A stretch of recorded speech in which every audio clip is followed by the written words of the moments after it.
Hello everyone, कैसे हैं सब लोग। आज हम पढ़ेंगे triangles chapter for class 9th। ठीक है, तो सबसे पहले तो हमें पता होना चाहिए कि ट्रायंगल्स क्या होते हैं, ट्रायंगल क्या होता है। ठीक है, तो ट्रायंगल हमारा क्या होता है, 3 साइडेड क्लोज्ड फिगर। ठीक है, ये हमारा ट्रायंगल होता है। 3 साइडेड क्लोज्ड फिगर को हम क्या बोलते हैं, ट्रायंगल। ठीक है, तो ट्रायंगल के टोटल जो है वो 9 पार्ट्स होते हैं, जिसमें 3 साइड्स, ठीक है, 3 sides A B, B C and C A. ठीक है, 3 sides and 3 angles, angle A, angle B और एंगल सी। एंगल ए को हम क्या लिख सकते हैं, angle B A C. Angle A को हम अगर पूरा नाम लिखेंगे तो क्या लिखेंगे, angle B A C. Angle B A C, जिस वर्टेक्स पे एंगल बन रहा होता है वो वाला जो अल्फाबेट है वो हमारा बीच में लिखा जाता है। ठीक है, तो एंगल बी ए सी लिखेंगे और एंगल बी को हम क्या लिखेंगे, angle A B C, angle A B C. और सी को क्या लिखेंगे हम, एंगल ए सी बी या फिर एंगल बी सी ए। एक ही बात है, ए सी बी लिखो या फिर एंगल बी सी ए लिखो। मतलब जिस वर्टेक्स, इनको वर्टेक्स बोलते हैं हम, ये जो पॉइंट्स होते हैं ना हमारे, ये इनको वर्टेक्स बोलते हैं हम। ठीक है, वर्टिसेस। ठीक, तो जिस वर्टेक्स पे एंगल बनता है उस अल्फाबेट को हम बीच में लिखते हैं। ठीक है, जो एंगल बनता है वो हमारा 2 साइड के साथ बनता है, ये 2 आर्म्स। ठीक है, इनको आर्म्स बोलते हैं, जैसे ए बी और सी। तो एक ए बी आर्म होगी हमारी और एक बी सी आर्म होगी। ठीक है, तो इनके बीच में ये एंगल हमारा बनता है। तो ये जो एंगल बन रहा है उस एंगल का वर्टेक्स क्या है हमारा, बी। तो जब हम इसका नाम लिखेंगे तो बी जो अल्फाबेट है वो हमारा सेंटर में आएगा, बीच में आएगा। ठीक है, तो एंगल ए बी सी, तो हमें पता लग जाता है नाम से कि एंगल ए जो है वो ए वर्टेक्स पे बन रहा है। ठीक है, तो ये तुम्हें आना चाहिए, वैसे हम छोटी क्लासेस में पढ़ के आते हैं सब चीज़ें। ठीक है, तो angle A, angle A, angle B, angle C, तो यानी कि 3 एंगल्स हो गए, 3 साइड्स हो गई और 3 इसके वर्टिसेस हो गए। तो टोटल एक ट्राइंगल में 9 पार्ट्स होते हैं। ठीक है, तो वर्टिसेस को तो ऐसे हम यहाँ पे यूज़ नहीं करेंगे ट्राइंगल्स चैप्टर में। हमारे यहाँ पे जो है मेन चीज़ जो है वो क्या है, 3 साइड्स। ठीक है, 3 साइड्स एंड 3 एंगल्स।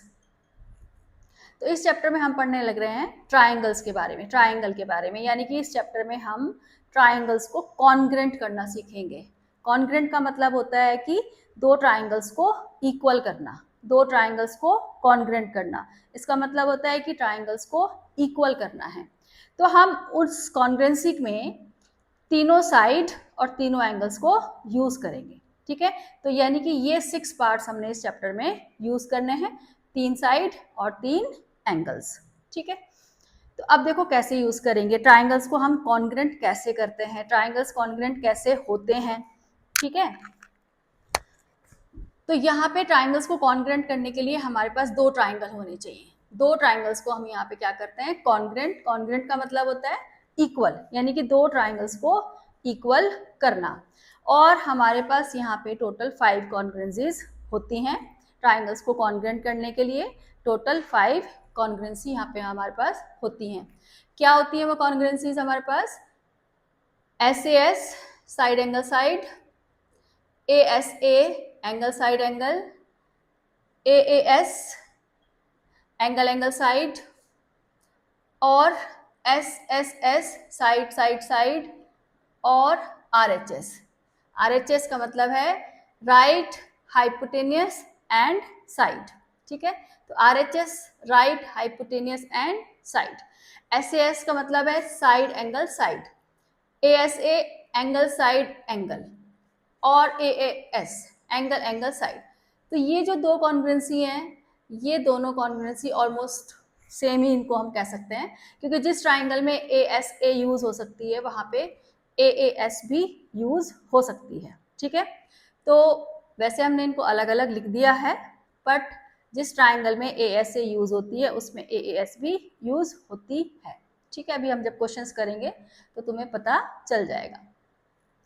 अब SAS का मतलब यहाँ पे है साइड एंगल साइड, मतलब कि अगर हमें कोई भी दो ट्राइंगल्स SAS से कॉन्ग्रुएंट करने हैं तो क्या कंडीशन हमारे पास होनी चाहिए। सपोज करो हमारे पास एक ट्राइंगल है ABC और एक ट्राइंगल हो गया हमारा PQR, ठीक है। इसको हमने SAS से कॉन्ग्रुएंट करना है, तो SAS से कॉन्ग्रुएंट करने के लिए हमारे पास क्या होना चाहिए, जैसे नाम से पता लग रहा है साइड एंगल साइड, यानी कि दो साइड इक्वल होनी चाहिए और एक एंगल इक्वल होना चाहिए।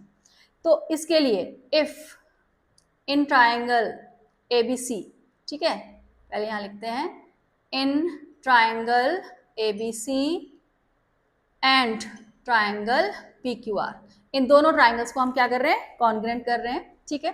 तो SAS के लिए क्या कंडीशन होनी चाहिए हमारे पास, AB is equal to PQ, मतलब AB साइड PQ के इक्वल होना चाहिए, ठीक है, और BC is equal to QR, BC is equal to QR, क्योंकि यहाँ पे देखो SAS से पता लग रहा है साइड, यानी कि दो साइड चाहिए हमें और एक एंगल चाहिए, तो मैंने दो साइड ले ली यहाँ पे, एक मैंने AB ले लिया PQ के इक्वल और BC ले लिया मैंने QR के इक्वल, ठीक है।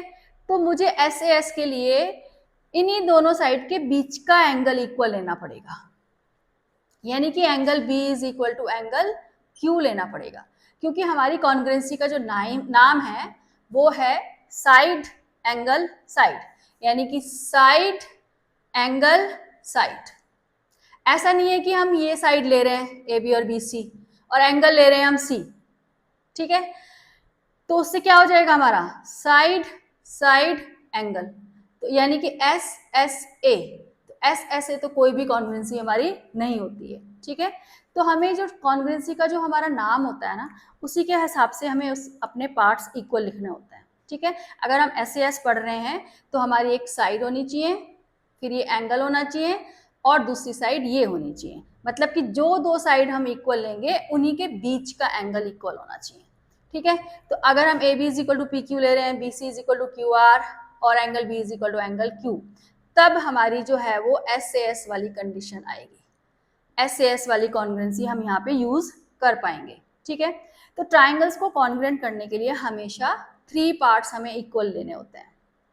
तो अगर कोई भी दो ट्राइंगल के 3 पार्ट्स इक्वल हैं और इन 5 में से टोटल 5 कॉन्ग्रुएंसीज है हमारे पास, इन 5 कॉन्ग्रुएंसीज में से कोई भी कॉन्ग्रुएंसी वहां पे सेटिस्फाई हो रही है तो हमारे ट्राइंगल्स क्या हो जाते हैं, कॉन्ग्रुएंट हो जाते हैं, यानी कि वो दोनों ट्राइंगल्स इक्वल हो जाते हैं, ठीक है। लेकिन 3 पार्ट्स इक्वल होने के बाद इनमें से कोई भी कॉन्ग्रुएंसी वहां पे सेटिस्फाई होनी चाहिए, ठीक है। जैसे कि मैंने अभी तुम्हें बताया कि SAS के लिए जो दो साइड हम इक्वल लेते हैं उन्हीं के बीच का एंगल इक्वल होना चाहिए, ठीक है, तब हमारी SAS बनती है। अब अगर हमने बनानी है किसी उसमें ट्राइंगल्स को कॉन्ग्रुएंट करने के लिए ASA, अगर हमें ASA कॉन्ग्रुएंसी बनानी है तो हमें कौन कौन से पार्ट इक्वल लेने पड़ेंगे, ठीक है। देखो ASA से पता लग रहा है एंगल साइड एंगल, ठीक है, तो उसके लिए हमें दो एंगल इक्वल होने चाहिए, ठीक। तो चलो मैंने ले लिया angle B is equal to angle Q और angle C is equal to angle R, ये मैंने ले लिया। Angle B is equal to angle Q ले लिया मैंने, angle C is equal to angle R ले लिया, यानी कि मैंने ये दोनों एंगल इक्वल ले लिए हैं। तो angle side angle, angle side angle, तो इन दोनों एंगल्स के बीच की साइड मुझे लेनी पड़ेगी ASA कॉन्ग्रुएंसी बनाने के लिए, ठीक है। तो कौन सी साइड लेनी पड़ेगी मुझे, BC is equal to QR and BC is equal to QR, तब इस केस में हमारी कौन सी कॉन्ग्रुएंसी बनेगी, ASA। तो अगर कहीं पे किसी दो ट्राइंगल के हमारे इस तरह से पार्ट्स इक्वल आ रहे हैं कि एंगल B एंगल Q के इक्वल आ रहा है ना, और angle C is equal to angle R आ रहा है और उन्हीं के बीच की साइड इक्वल आ रही है, उन दोनों एंगल्स के बीच की साइड अगर इक्वल आ रही है तो हमारी वहां पे क्या बन जाती है, ASA कॉन्ग्रुएंसी बन जाती है, ठीक है। तो सेकेंड कॉन्ग्रुएंसी के लिए ये कंडीशन होनी चाहिए, फर्स्ट कॉन्ग्रुएंसी के लिए मैंने अभी तुम्हें बताया ही है। अब आई थर्ड कॉन्ग्रुएंसी AAS, ठीक है। अब उसमें क्या है, एंगल एंगल साइड, यानी कि AAS तो AAS के लिए अब हमें ये वाली साइड नहीं लेनी है, AAS के लिए अब हमें कौन सी साइड लेनी पड़ेगी, या तो हमें AB is equal to PQ लेना पड़ेगा या फिर AC is equal to PR लेना पड़ेगा, क्योंकि हमारी कॉन्ग्रुएंसी है एंगल एंगल साइड या फिर इधर एंगल एंगल साइड। तो हम इधर को भी जाके ले सकते हैं और इधर को भी जाके ले सकते हैं। तो इसके लिए हमें कौन सी साइड ले सकते हैं, हम AC is equal to PR भी ले सकते हैं और AB is equal to PQ भी ले सकते हैं। तो इस केस में हमारी कौन सी कॉन्ग्रुएंसी बनेगी, एंगल एंगल साइड, ये वाली कॉन्ग्रुएंसी। तो एंगल एंगल साइड वाली कॉन्ग्रुएंसी बनाने के लिए हमारे पास दो एंगल इक्वल होने चाहिए और फिर साइड होनी चाहिए, ठीक है। उसके बाद आ गया SSS, यानी कि नाम से ही पता लग रहा है साइड साइड साइड। तो यानी कि अगर कोई भी दो ट्राइंगल्स की तीनों साइड्स इक्वल आ जाती हैं, तीनों साइड्स, मतलब AB is equal to PQ, BC is equal to QR और AC is equal to PR, तीनों साइड्स अगर इक्वल आ जाती हैं, ठीक है, तो ये दोनों ट्राइंगल हमारे बाय SSS कॉन्ग्रुएंट हो जाते हैं, ठीक है। तो SSS कॉन्ग्रुएंसी के लिए हमें तीनों साइड्स को इक्वल बताना पड़ेगा। अगर हम कोई भी दो ट्राइंगल्स को SSS से कॉन्ग्रुएंट करना चाह रहे हैं तो उसकी तीनों साइड इक्वल होनी चाहिए, अगर नहीं है तो हम उसको SSS से कॉन्ग्रुएंट नहीं कर सकते हैं। अब उसके बाद आया RHS, ठीक है। अब RHS जैसे कि नाम से पता लग रहा है राइट हाइपोटेनियस एंड साइड। तो राइट हाइपोटेनियस साइड का मतलब है कि ये जो कॉन्ग्रुएंसी है वो लगेगी राइट ट्राइंगल में, यानी कि इस कॉन्ग्रुएंसी के लिए हमारा जो ट्राइंगल है वो क्या होना चाहिए, राइट ट्राइंगल होना चाहिए। एक एंगल हमारा क्या होना चाहिए, 90 डिग्री का होना चाहिए, ठीक है। तो एंगल, ये ट्राइंगल हो गया हमारा ट्राइंगल ABC और ये ट्राइंगल PQR। तो RHS कॉन्ग्रुएंसी के लिए सबसे इंपॉर्टेंट कंडीशन है कि एक तो राइट ट्राइंगल होना चाहिए हमारा, यानी कि 90 डिग्री का एंगल होना चाहिए। तो यहाँ पे R का मतलब है राइट, यानी कि 90 डिग्री का एंगल। H का मतलब है यानी कि यहाँ पे हमारा हाइपोटेनियस, ये हाइपोटेनियस इक्वल होना चाहिए। और यहाँ पे है साइड, तो साइड का मतलब है कि जो रिमेनिंग टू साइड हमारी बची हैं हाइपोटेनियस को छोड़ के, जो रिमेनिंग टू साइड्स हमारी यहाँ बची हैं AB और PQ या फिर BC और QR, तो इनमें से कोई भी साइड इक्वल होनी चाहिए RHS के लिए। एक एंगल हमारा 90 डिग्री होना चाहिए, angle B is equal to angle Q, hypotenuse equal होना चाहिए, ठीक है, ये हाइपोटेनियस हो गया हमारा। और साइड के लिए कुछ भी ले सकते हो, BC is equal to QR भी ले सकते हो या फिर AB is equal to PQ भी ले सकते हो। तो ये जो कंडीशन होती है वो हमारी RHS के लिए होती है, ठीक है। तो RHS कॉन्ग्रुएंसी राइट ट्राइंगल में लगेगी, हाइपोटेनियस उसके लिए जरूर इक्वल होना चाहिए, 90 डिग्री हमारा होना चाहिए और उसके अलावा हम कोई भी साइड ले सकते हैं। तो ये टोटल 5 हमारी कॉन्ग्रुएंसी होती हैं। इन 5 कॉन्ग्रुएंसी को यूज करके हम किन्हीं भी दो ट्राइंगल्स को कॉन्ग्रुएंट कर सकते हैं। कॉन्ग्रुएंट का मतलब कि हम उन ट्राइंगल्स को इक्वल बता सकते हैं, ठीक है। अब दूसरी बात, ये तो हो गया कॉन्ग्रुएंसी की बात कि हमने ट्राइंगल्स कॉन्ग्रुएंट कर दिए।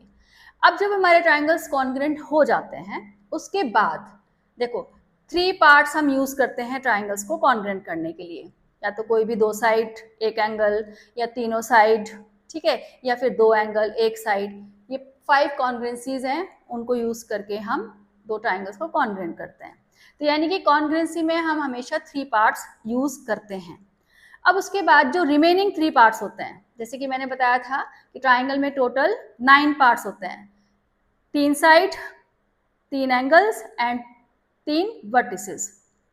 लेकिन वर्टिसेस को हम यहाँ पे नहीं लेते हैं, तो हम यहाँ पे जो यूज करते हैं वो 3 साइड्स एंड 3 एंगल्स, उनको यूज करते हैं।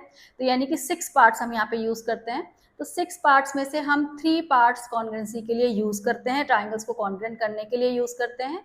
तो जो रिमेनिंग 3 पार्ट्स हैं, जैसे अब इसी में देख लो, यहाँ जो मैंने लिखा है एक एंगल B और एंगल Q हमने कॉन्ग्रुएंसी में यूज किया, AC और PR हमने कॉन्ग्रुएंसी में यूज किया, और BC और QR भी हमने कॉन्ग्रुएंसी में यूज करा। यानी कि इस ट्राइंगल के 3 पार्ट और इस ट्राइंगल के 3 पार्ट हमने कॉन्ग्रुएंसी में यूज कर लिए। तो अब जो रिमेनिंग पार्ट है, रिमेनिंग पार्ट मतलब एक रिमेनिंग पार्ट हमारा क्या हो गया, AB और PQ, AB और PQ हो गया एक रिमेनिंग पार्ट। दूसरा हो गया हमारा एंगल ए और एंगल सी, एंगल ए और एंगल पी, ठीक है, और एंगल सी और एंगल आर। ये 3 पार्ट्स हमारे जो हैं वो बचे हैं, ठीक है। 3 पार्ट्स हमने यहाँ यूज कर लिए, तो ये जो रिमेनिंग 3 पार्ट्स हैं A B P Q angle C angle R and angle A angle P, तो ये हमारे कॉन्ग्रुएंसी के बाद बाय CP/CTE की हेल्प से इक्वल हो जाते हैं। CP/CTE, CP/CTE इसकी फुल फॉर्म क्या होती है?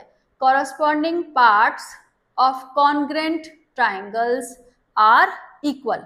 Corresponding parts of congruent triangles, जब हमने ट्राइंगल्स को कॉन्ग्रुएंट कर दिया तो जो उसके कॉरस्पॉन्डिंग पार्ट्स हैं वो अपने आप क्या हो जाएंगे?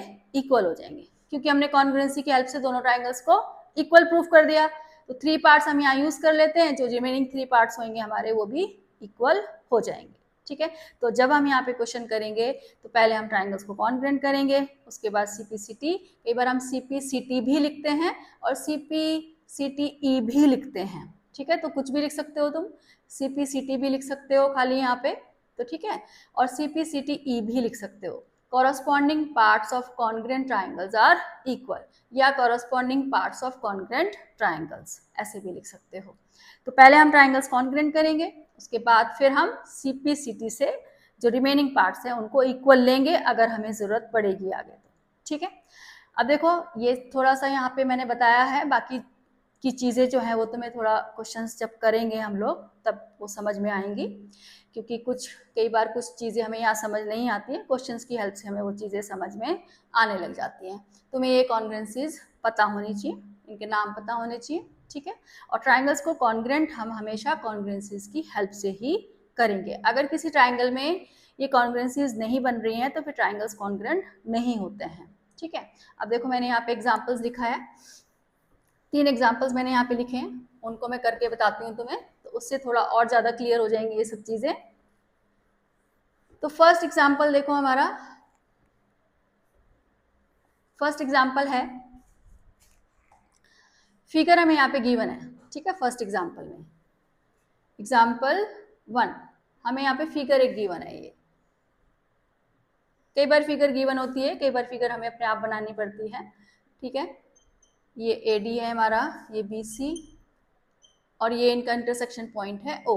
तो इस क्वेश्चन में हमें गिवन है OA is equal to OB, ये जो मैंने मार्क किया है ना, ये सेम साइन से जो मार्क किया है, यहाँ पे मैंने डबल लाइन लगाई है, OA पे डबल लाइन लगाई है, यहाँ OB पे डबल लाइन लगाई है। इसका मतलब ये है कि OA और OB इक्वल है, और इधर मैंने OC पे सिंगल लाइन लगाई है, OD पे भी सिंगल लाइन लगाई है, तो इसका मतलब OC और OD इक्वल है।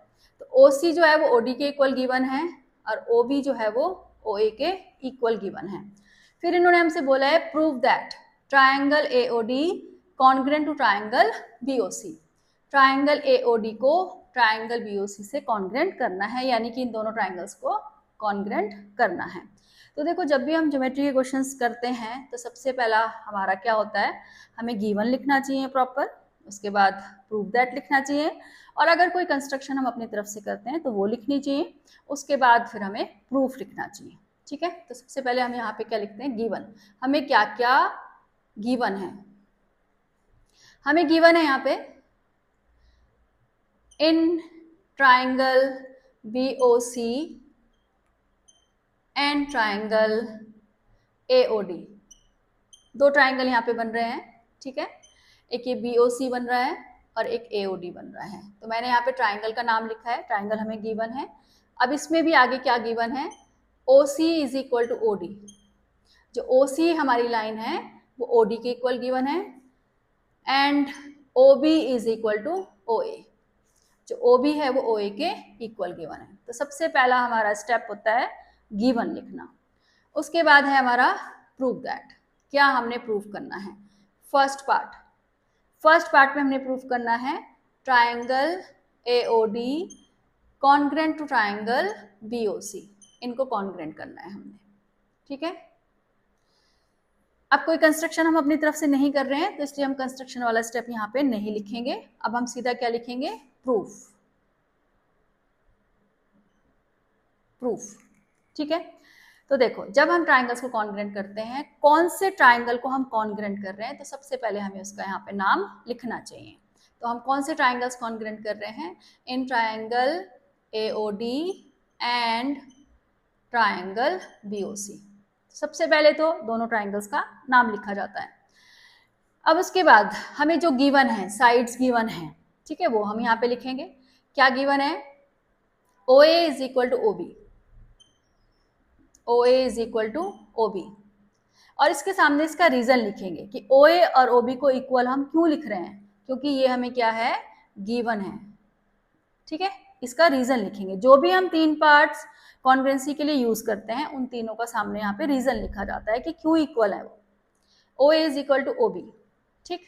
उसके बाद OD is equal to OC, ये भी क्या है हमारा? गिवन।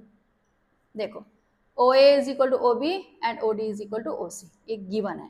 तो दो पार्ट तो हमें यहाँ पे ऑलरेडी गिवन है, ठीक है, लेकिन तीसरा पार्ट हमें यहाँ पे गिवन नहीं है। तो तीसरा पार्ट हमें खुद यहाँ पे ढूंढना पड़ेगा कि क्या हो सकता है, क्योंकि कॉन्ग्रुएंसी के लिए हमें तीन पार्ट चाहिए ही चाहिए होते हैं, ठीक है। तो यहाँ पे जो देखो, ये क्रॉस लाइन्स है यहाँ पे, तो ये वर्टिकली अपोजिट एंगल हमारे क्या हो जाएंगे? इक्वल हो सकते हैं।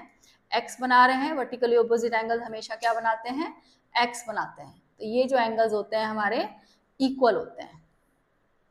तो तीसरा पार्ट हमें यहाँ पे ढूंढना पड़ता है। तो मोस्टली दो पार्ट तो हमें क्वेश्चन में दिए ही होते हैं, तीसरे पार्ट के लिए हमें थोड़ा सा देखना पड़ता है फिगर को। तो हम यहाँ लिखेंगे angle AOD is equal to angle BOC, और यहाँ पे रीजन लिखेंगे वर्टिकली अपोजिट एंगल्स, ठीक है। मैंने शॉर्ट में लिखा है, तुम पूरा इसको लिखना, वर्टिकली अपोजिट एंगल्स। तो अब देखो, हमने कॉन्ग्रुएंसी में ये वाली साइड यूज करी, कॉन्ग्रुएंसी चेक करने के लिए कि हमारे ट्राइंगल्स कौन सी कॉन्ग्रुएंसी से यूज कौन सी कॉन्ग्रुएंसी से ट्राइंगल हमारे कॉन्ग्रुएंट हो रहे हैं, वो चेक करने के लिए हमें एक ही ट्राइंगल को देखना चाहिए। दोनों ट्राइंगल को देखोगे तो एकदम से नहीं पता लगेगा कि हम कौन सी कॉन्ग्रुएंसी यूज कर रहे हैं। तो एक ही ट्राइंगल को देखो, या तो BOC को देख लो या फिर AOD को देख लो। AOD को देखो कि हमने इसमें कॉन्ग्रुएंसी के लिए कौन से तीन पार्ट यहाँ पे यूज करे हैं। तो मैं AOD में चेक कर रही हूँ, ठीक है। तो मैंने क्या पार्ट यूज किया है? OA, यानी कि ये वाली साइड यूज करी है OA, और OD यूज करी है, ये वाली साइड यूज करी है, ठीक है। उसके बाद एंगल AOD और ये वाला एंगल यूज करा है। तो मैंने OA साइड यूज करी, OD साइड यूज करी, और उन्हीं के बीच का एंगल यूज करा, ठीक है। OA OD और उन्हीं के बीच का एंगल, तो यानी कि साइड एंगल साइड, ठीक है। तो एक ही ट्राइंगल में जब तुम ये तीनों पार्ट्स चेक करोगे तो तुम्हें कॉन्ग्रुएंसी का नाम अपने आप पता लग जाएगा कि कौन सी कॉन्ग्रुएंसी इस ट्राइंगल में यूज हो रही है। तो साइड एंगल साइड, तो अब यहाँ लिखेंगे हम therefore by SAS triangle AOD congruent to triangle BOC। तो हमेशा कॉन्ग्रुएंसी का तुम्हें यहाँ पे नाम लिखना पड़ेगा कि कौन सी कॉन्ग्रुएंसी से हम ट्राइंगल्स को कॉन्ग्रुएंट कर रहे हैं। तो पहला पार्ट हमारा यही था कि प्रूव करो triangle AOD congruent to triangle BOC। तो हमने इन दोनों ट्राइंगल्स को कॉन्ग्रुएंट कर दिया है बाय SAS कॉन्ग्रुएंसी, ठीक है। अब सेकेंड पार्ट में उन्होंने पूछा है AD parallel to BC। Second part है हमारा AD पैरेलल टू BC, ठीक है। तो लाइंस को पैरेलल बताने के लिए हमें क्या कंडीशंस की जरूरत पड़ती है? या तो हमारे ऑल्टरनेट एंगल्स इक्वल हों, या कॉरस्पॉन्डिंग एंगल्स इक्वल हों, या फिर कोइंटीरियर एंगल्स का सम 180 हो। ये सारे एंगल्स तुमने चैप्टर 6 में भी पढ़े हैं, ठीक है, लाइंस एंड एंगल्स, और छोटी क्लासेस में भी हम पढ़ते हैं ऑल्टरनेट एंगल्स, कॉरस्पॉन्डिंग एंगल्स और कोइंटीरियर एंगल्स, ठीक है। तो देखो, जैसे कि मैंने तुम्हें बताया था कि जब हम ट्राइंगल्स को कॉन्ग्रुएंट कर लेते हैं तो उसमें हम 3 पार्ट्स यूज करते हैं ट्राइंगल के, और रिमेनिंग 3 पार्ट्स जो हैं वो बाय CP CTE से इक्वल हो जाते हैं। तो देखो, मैंने ये वाली साइड यूज करी, OA OD यूज किया, और ये वाला एंगल यूज किया है। तो यानी कि अभी हमारे पास 3 रिमेनिंग पार्ट्स कौन कौन से हैं? AD और BC हो गया, और एंगल A और एंगल D हो गया। तो एंगल ए, एंगल डी और ए डी हमारे रिमेनिंग 3 पार्ट्स में आ जाता है। तो हमें यहाँ पे लाइंस पैरेलल करनी है, तो उसके लिए हमें यहाँ पे ऑल्टरनेट एंगल्स इक्वल प्रूफ करने पड़ेंगे। तो इसके लिए मैं यहाँ पे ले रही हूँ एंगल ए को मैं एंगल 1 मार्क कर रही हूँ, एंगल बी को एंगल 2 मार्क कर रही हूँ। तो अब यहाँ पे हम क्या लिखेंगे सेकेंड पार्ट के लिए? सेकेंड पार्ट के लिए angle 1 is equal to angle 2, bracket में लिखेंगे हम बाय CPCTE। CPCTE भी लिख सकते हो और CPCT भी लिख सकते हो, ठीक है।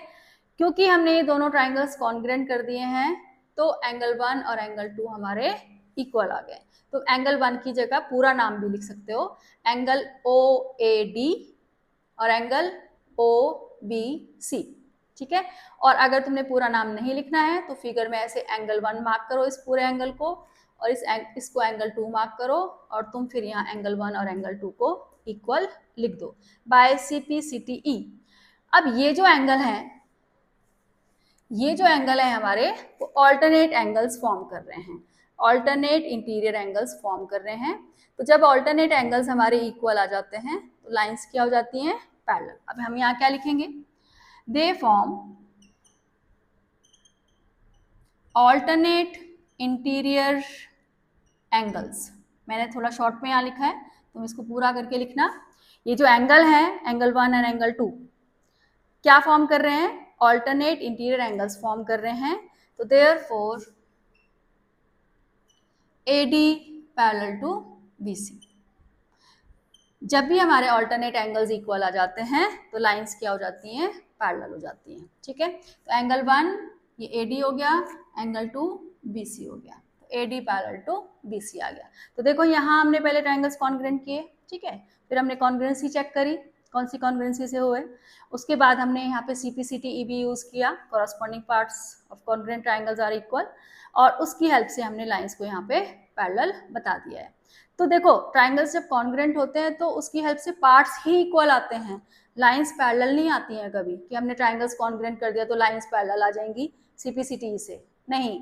ट्राइंगल्स कॉन्ग्रुएंट करने के बाद ट्राइंगल्स के पार्ट्स ही इक्वल आते हैं, फिर हमने देखना है कि वो कौन से पार्ट्स हैं। लाइंस पैरेलल बताने के लिए ऑल्टरनेट एंगल्स इक्वल होने चाहिए, या कॉरस्पॉन्डिंग एंगल इक्वल होने चाहिए, या फिर कोई इंटीरियर एंगल्स का सम 180 होना चाहिए, ठीक है। तो ये हमारा हो गया फर्स्ट एग्जाम्पल। अब देखो सेकेंड एग्जाम्पल। तो मेरे ख्याल से थोड़ा समझ आया होगा, धीरे धीरे समझ आ जाएगा, जैसे जैसे हम क्वेश्चंस करते रहेंगे आगे आगे वैसे वैसे हमें कॉन्ग्रुएंसी समझ में आने लग जाती है। एक दो क्वेश्चन करके तो वैसे भी कुछ समझ में नहीं आता है कि हमने एक क्वेश्चन कर लिया तो सबको समझ आ गया। हमें बहुत क्वेश्चंस की प्रैक्टिस करनी पड़ती है अच्छे से कंसेप्ट क्लियर करने के लिए, ठीक है। मैथ्स कभी भी एक क्वेश्चन या दो क्वेश्चन करने से नहीं आता है। एग्जाम्पल 2 में हमें क्या दिया है? AB is a line segment. AB एक हमें लाइन सेगमेंट दे रखी है, इसमें फिगर हमें नहीं दे रखी है इस क्वेश्चन में। तो इन्होंने बोला है AB is a line segment and line L is perpendicular bisector of AB। एक लाइन L है जो कि परपेंडिकुलर बाइसेक्टर है, ये लाइन L मैंने यहाँ पे ली है। परपेंडिकुलर बाइसेक्टर का मतलब क्या है कि ये जो लाइन L है वो परपेंडिकुलर भी बना रही है लाइन के ऊपर और लाइन को बाइसेक्ट भी कर रही है। बाइसेक्ट का मतलब 2 इक्वल पार्ट्स में डिवाइड करना, यानी कि ये जो लाइन L है वो AB को 2 इक्वल पार्ट्स में भी डिवाइड कर रही है और AB के ऊपर परपेंडिकुलर भी बना रही है। तो ये हमारा क्या है? L is the perpendicular bisector of AB। इस पॉइंट को हम नाम दे देते हैं यहाँ पे M। अब उसके बाद इन्होंने बोला है if a point P lies on L, मतलब एक पॉइंट P है वो L लाइन पे लाई कर रहा है। अब उसको तुम नीचे भी ले सकते हो, ऊपर भी ले सकते हो, जहां तुम्हारा मन करे वहां ले लो, ठीक है। तो मैंने यहाँ ऊपर ले लिया है P पॉइंट, कहीं भी ले सकते हो, यहाँ भी ले सकते हो, यहाँ भी ले सकते हो, यहाँ भी ले सकते हो, यहाँ भी ले सकते हो, जहां तुम्हारा मन करे वहां ले सकते हो, बट पॉइंट जो है वो L लाइन के ऊपर होना चाहिए। If A point P lies on L, ठीक है, तो मैंने एक P पॉइंट मार्क कर दिया है जो कि L लाइन पे लाई कर रहा है। Show that P is equi distant from A and B। हमें बताना है कि जो P पॉइंट है वो A और B से इक्वल डिस्टेंस पे है, ठीक है। तो हमें बताना है जो P पॉइंट है वो A और B से क्या है, इक्वल डिस्टेंस पे। तो सबसे पहले मैंने तुम्हें बताया था कि जब भी हम कोई क्वेश्चन करते हैं ज्योमेट्री में तो सबसे पहले हम क्या लिखते हैं, गिवन। तो यहाँ पे गिवन लिख देते हैं हम।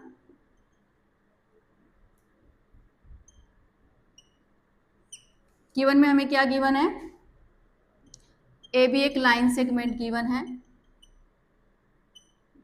ठीक है, और एल परपेंडिकुलर, ये परपेंडिकुलर का साइन होता है, जो हम उल्टा टी बनाते हैं, ठीक है, तो इसका मतलब होता है परपेंडिकुलर। तो हम पूरा परपेंडिकुलर ना लिख के ऐसे बना देते हैं, ठीक है। तो ये हमारा परपेंडिकुलर का साइन होता है। L perpendicular bisector of A B, ठीक है। P lies on L। Prove that हमारा क्या है, मैं थोड़ा शॉर्ट में लिख दिया, प्रूव दैट। प्रूव दैट क्या है, जो P पॉइंट है वो A और B से इक्वल डिस्टेंस पे है। तो इसको हम ऐसे लिख सकते हैं, prove that PA is equal to PB, ठीक है। मतलब ये वाली लाइन और ये वाली लाइन इक्वल है, मतलब P जो पॉइंट है वो A और B से इक्वल डिस्टेंस पे है। तो हमें ये प्रूफ करना है कि PA is equal to PB। अब इसमें भी हम कोई कंस्ट्रक्शन नहीं कर रहे हैं अपनी तरफ से, तो कंस्ट्रक्शन वाला स्टेप यहाँ भी नहीं आएगा, तो सीधा हम क्या लिखेंगे, प्रूफ। अब हमें P और PB को इक्वल बताना है, इसका मतलब हमें इन दोनों ट्राइंगल्स को क्या करना पड़ेगा, कॉन्ग्रुएंट करना पड़ेगा, क्योंकि दोनों ट्राइंगल्स कॉन्ग्रुएंट होंगे तभी हमारा PA और PB इक्वल आएगा। तो अब हम इन ट्राइंगल्स को कॉन्ग्रुएंट करने वाले हैं, तो हम यहाँ लिखेंगे सबसे पहले ट्राइंगल का नाम AMP, triangle AMP and triangle BMP, ठीक है। तो मैंने तुम्हें बताया था कि सबसे पहले हम क्या लिखते हैं, जो ट्राइंगल्स हम कॉन्ग्रुएंट करने वाले होते हैं उन ट्राइंगल्स का नाम लिखते हैं। तो मैंने दोनों ट्राइंगल्स का नाम लिख लिया है यहाँ पे। अब हम लिखेंगे पार्ट्स, कौन कौन से पार्ट्स हम कॉन्ग्रुएंसी के लिए यहाँ पे यूज कर रहे हैं। तो देखो हमें क्या गिवन है, एक तो हमें गिवन है AM is equal to MB। क्यों गिवन है, क्योंकि L जो है वो परपेंडिकुलर बाइसेक्टर है। बाइसेक्टर का मतलब टू इक्वल पार्ट्स में डिवाइड कर रहा है वो उसको। तो सबसे पहले मैं यहाँ पे AM is equal to MB लिख रही हूँ, और यहाँ पे हम लिखेंगे गिवन। गिवन है हमें ये देखो, L perpendicular bisector of AB, ठीक। तो एक पार्ट मैंने ये लिख लिया, AM और MB। दूसरा पार्ट में इन्होंने यहाँ पे इसको परपेंडिकुलर भी दे रखा है, यानी कि ये जो है हमारा, मैं ऊपर बना लेती हूँ परपेंडिकुलर, ये M पॉइंट हो गया, और ये हमें दे रखा है परपेंडिकुलर। जो ये लाइन है वो AB पे परपेंडिकुलर है, यानी कि 90 डिग्री का एंगल बना रही है। परपेंडिकुलर का मतलब होता है 90 डिग्री का एंगल। तो हम इसको लिखेंगे angle AMP is equal to angle BMP। ये भी क्या है हमारा, गिवन। ये 90 डिग्री है हमारा, ये हमारा गिवन है, ठीक है। उसके बाद दो चीजें तो हमें गिवन थी, ठीक है, बाइसेक्टर गिवन था, परपेंडिकुलर गिवन था। अब तीसरी चीज हमें यहाँ पे देखनी पड़ेगी। तो तीसरी चीज हमारी यहाँ पे है PM। जो PM लाइन है हमारी वो दोनों ट्राइंगल में आ रही है, इधर वाले ट्राइंगल में भी है PM, इधर वाले ट्राइंगल में भी है PM। तो PM जो है वो हमारा यहाँ पे क्या है, common. PM is equal to PM, common, ठीक है। इसके आगे हमने कॉमन लिख दिया। एंगल भी कॉमन हो सकता है कॉन्ग्रुएंसी के लिए, साइड भी कॉमन हो सकती है कॉन्ग्रुएंसी के लिए। तो अब देखो क्या क्या हुआ, हमने क्या क्या लिया।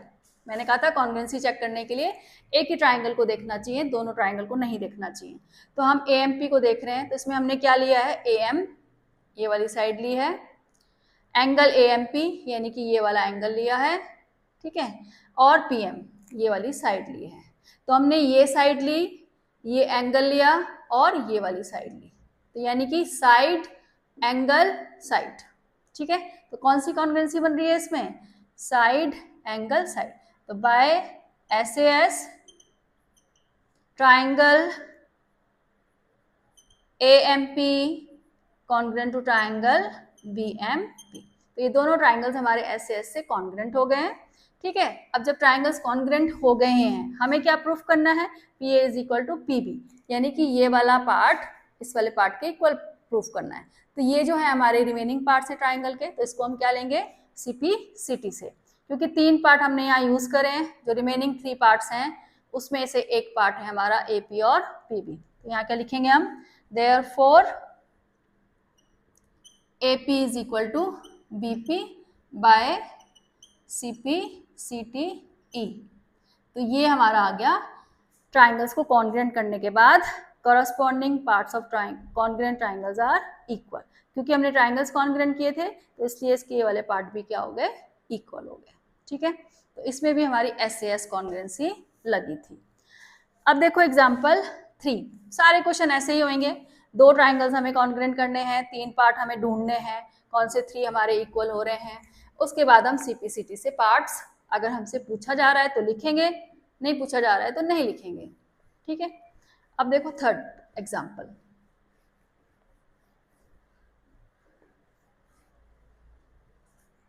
थर्ड एग्जाम्पल में हमें फिगर भी दे रखी है। थर्ड एग्जाम्पल में एग्जाम्पल 3, ये फिगर हमें दे रखी है, CD AB, ओ हमें यहाँ दे रखा है। इसमें हमें दे रखा है line AB is parallel to line CD। जो लाइन AB है हमारी वो पैरेलल टू लाइन CD दे रखी है।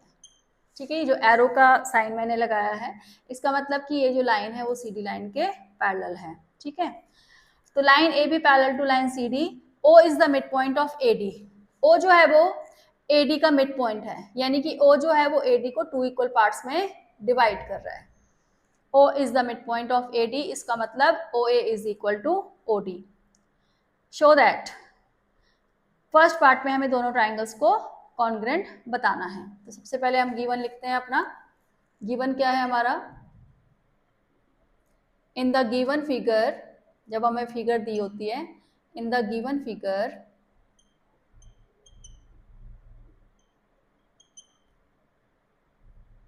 AB parallel to CD and O is the midpoint of AD such that OA is equal to OD। इस तरह से हमने गिवन लिख लिया। फिगर गिवन है हमारी तो हम फिर इसको ऐसे लिखेंगे, in the given figure AB parallel to CD, O is the midpoint of AD such that OA is equal to OD। मतलब O AD का मिड पॉइंट है, इसका मतलब क्या हुआ कि O जो है वो AD को क्या कर रहा है, बाइसेक्ट कर रहा है, यानी कि OA is equal to OD। अब आ गया हमारा प्रूव दैट। चलो मैं थोड़ा शॉर्ट में लिख देती हूँ इसको, तुम लोग पूरा करके लिखना। प्रूव दैट, तो मैंने यहाँ शॉर्ट में लिखा PT। तो PT का मतलब होता है प्रूव दैट।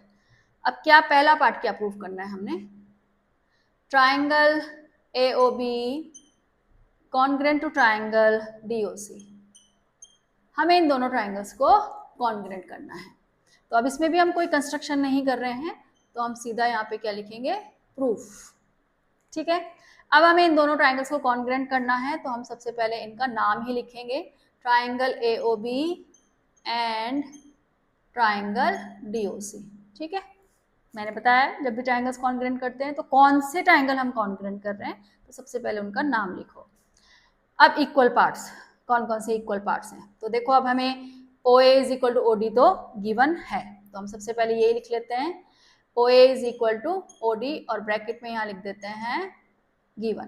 तो पहले तो हमें जो चीज़ गिवन है अपने गिवन में ही ढूंढना चाहिए कि कौन सा पार्ट हमारा इक्वल हो सकता है। तो OA is equal to OD आ गया हमारा। ठीक, उसके अलावा हमें कोई इक्वल पार्ट यहाँ पे नहीं दे रखा है, अब हमें ढूंढने पड़ेंगे। अब एक तो देखो वर्टिकली अपोजिट एंगल हमारा यहाँ पे हो रहा है ना, क्योंकि ये भी x बन रहा है, तो चलो इसको भी लिख लेते हैं, angle AOB is equal to angle DOC, vertically opposite angles. पूरा नाम लिखना है तुमने, ठीक है, वर्टिकली अपोजिट एंगल्स। चलो 2 चीज़ें अब हमारी हो गई। अब एक और चीज़ हमारी बची है, उसको और ढूंढना है, तो चलो हम उसको पैरेलल लाइंस की हेल्प से कुछ ढूंढते हैं, क्योंकि हमें लाइंस भी यहाँ पे पैरेलल दे रखी हैं, तो हम ऑल्टरनेट एंगल्स यहाँ पे ले सकते हैं। ठीक है, ये जो एंगल A है हमारा, ये इसके इक्वल हो जाएगा ऑल्टरनेट एंगल से। Angle A is equal to angle D भी लिख सकते हो तुम, angle A is equal to angle D, या फिर angle O A B is equal to angle O D C भी लिख सकते हो, angle O A B is equal to angle O D C, ठीक है, या फिर इनको एंगल 1 और 2 भी मार्क करके लिख सकते हो। तो यहाँ पे आएगा हमारा ऑल्टरनेट इंटीरियर एंगल्स, तो ये भी तुमने पूरा लिखना है, ऑल्टरनेट इंटीरियर एंगल्स, ठीक है। तो देखो 3 पार्ट हमारे यहाँ पे हो गए हैं, ठीक। अब हमने कौन कौन से पार्ट लिए हैं वो कॉन्ग्रुएंसी चेक करनी है, तो उसके लिए एक ही ट्राइंगल में हम चेक करेंगे। हम नीचे वाला ट्राइंगल देख रहे हैं, तो मैंने एक एंगल लिया है ये, ठीक है, एक ये साइड ली है मैंने, और एक ये एंगल लिया है। तो मैंने क्या यूज करा है, एंगल, साइड और एंगल, है ना। तो कौन सी कॉन्ग्रुएंसी लगी हमारी यहाँ पे, बाय एंगल साइड एंगल, यानी कि A S A, by A S A, triangle A O B congruent to triangle D O C. तो ये हमारा पहला पार्ट हो गया, ए ओ बी और डी ओ सी को हमने कॉन्ग्रुएंट प्रूफ कर दिया। सेकेंड पार्ट भी है इसमें, सेकेंड पार्ट हमारा क्या है, O is also the mid point of B C, यानी कि हमें बताना है कि O जो है वो बी सी का भी मिड पॉइंट है, यानी कि वो बी सी को भी क्या कर रहा है, बाइसेक्ट कर रहा है। यानी कि हमें क्या बताना है, O B is equal to O C, O B is equal to O C हमें बताना है, या फिर क्या प्रूफ करना है, O is the mid point of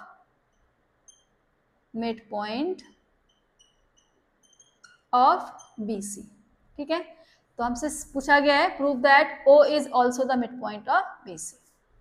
तो देखो अब हमने दोनों ट्राइंगल्स कॉन्ग्रुएंट कर दिए हैं, ठीक है। तो ओ बी जो है वो हमारा सीपीसीटी से ओ सी के इक्वल आ जाएगा, क्योंकि ओ बी और ओ सी जो है वो हमारे क्या है, रिमेनिंग पार्ट्स ऑफ दिस, ये जो हमारे ट्राइंगल्स हैं, ठीक। क्योंकि 3 पार्ट हम यहाँ यूज कर चुके हैं, तो जो रिमेनिंग 3 पार्ट्स हैं उसमें से हमारा एक ओ बी और ओ सी भी है। तो therefore OB is equal to OC by CPCT, CPCT या CPCTE एक ही बात है, CPCT। तो therefore O is the midpoint of BC, ठीक है। तो ये हो गया हमारा थर्ड एग्जाम्पल। तो थोड़ा बहुत शायद समझ आया होगा, कोई बात नहीं, ऐसे घबराने वाली कोई बात नहीं है। ज्योमेट्री थोड़ा लेट समझ में आती है, थोड़ा धीरे धीरे समझ में आती है, तो उसके लिए हम प्रैक्टिस करते हैं बार बार। तो कोशिश करते रहो, धीरे धीरे सब कुछ समझ में आ जाएगा, ठीक है। अब हम मिलते हैं नेक्स्ट वीडियो में।